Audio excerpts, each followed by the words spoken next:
Here we have a 1977 Suzuki RM80 Resto mod. It's got a DG replica swing arm, custom made rear shocks, replicating the old style that was available back in the day.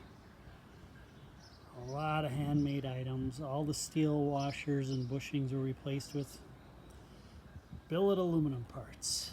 Billet aluminum axle washers. It's got a set of NOS 78 RM80 front fork tubes, and all the internals are all brand new with new heavy duty springs I sourced out of Japan.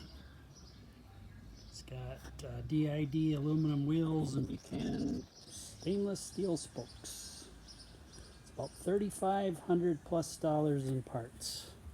It's got rust free exhaust. This was a low hour bike that was taken apart because of the kickstart shaft was stripped. It sat in the shed for 40 years. The original plastics were kind of trash, so I got some best I could get, the DC plastics. It's got a repo front number plate mold I made myself, and the new mold for the fuel cap. It's got a completely reinforced frame with all the DG or the 78 gussets. It's got a full skid steel insert down in the triangle. It's all been re-welded, plus a hand formed aluminum pan. It's got aluminum brake stay drilled. Said the exhaust is rust free. It's got a brand new carburetor.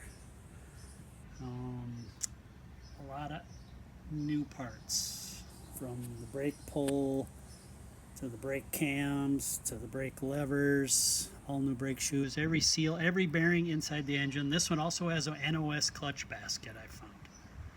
This has an NOS crankshaft I sourced.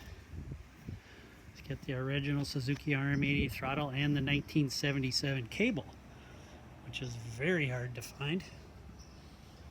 You might find a 79, 80, 81 cable, but they do not work with the smaller carb on this bike. Like I said, and CDI was relocated to the exact same position that the 78 had. 78 has. It was moved from behind the headstay to make room for the front triples on the 78C model. They're different. They sit back farther.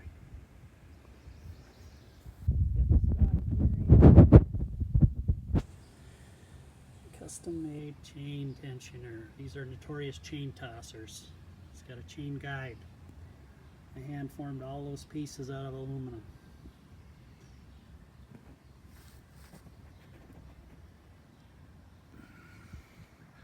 The fuel tank has epoxy primer,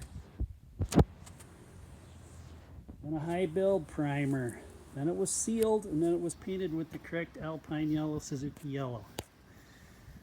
You can see by the fuel cap, it's got an S on it. I made a mold myself for that. It's got the original bars, set of bars, exact width and height, size.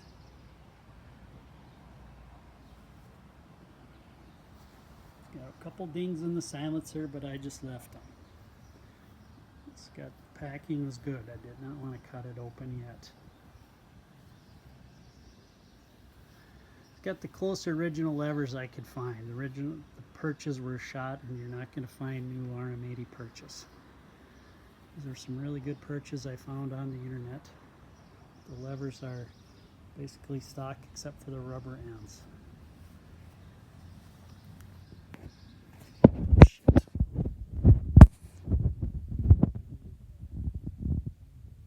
Guess I'm getting all sorts of weird glare.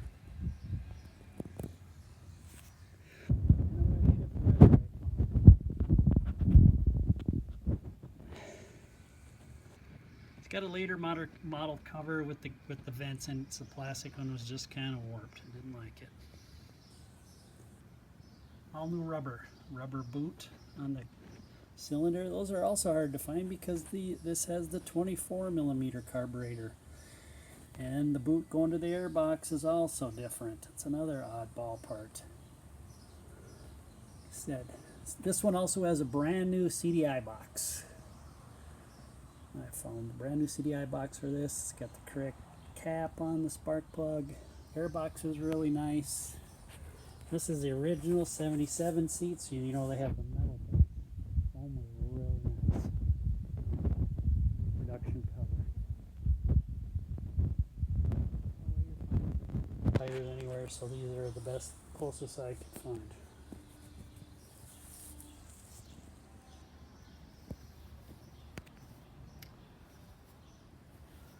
The brake activation rods are impossible to find. Also, that's another one of those. Very hard to find parts. It's got Suzuki piston in it too. Like I said, it's the first oversize, 20 over.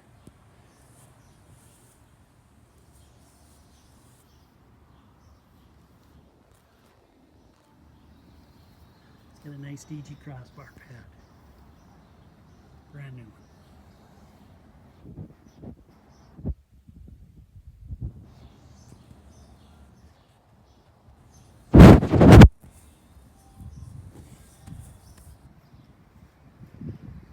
Currently it's never been fired, does not have any oil in the transmission.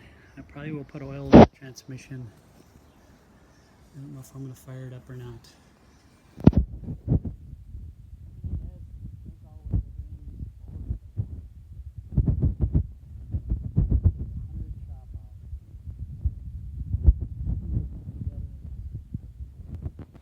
Anything with a mark on it was thrown away. Every bolt is new, the axles are new. It's got titanium shock bolts. It's got brand new pivots. The swing arm has aluminum, nickel, bronze bushings, a hand machined, and the inner spacers. And then I made some billet aluminum caps and I custom fit the thrust clearance on there. That thing will never wear out. It'll be tight. You could ride it 100 hours and it wouldn't wear out. The aluminum nickel bronze material is $300 a foot. Super long lasting. Same stuff aircraft are using their landing gear.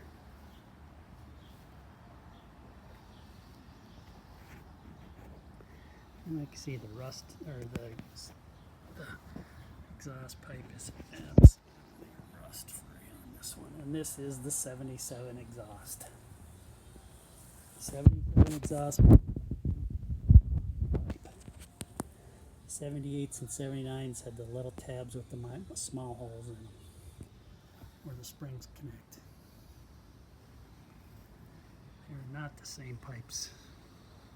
This is 78 or 79s. Custom hand formed front cable guide. I got the originals, but they're just crap. So this is a Teflon material, and that's a stainless steel. It's just really nice. Closest I could find an original. Got some period correct Aury levers on it.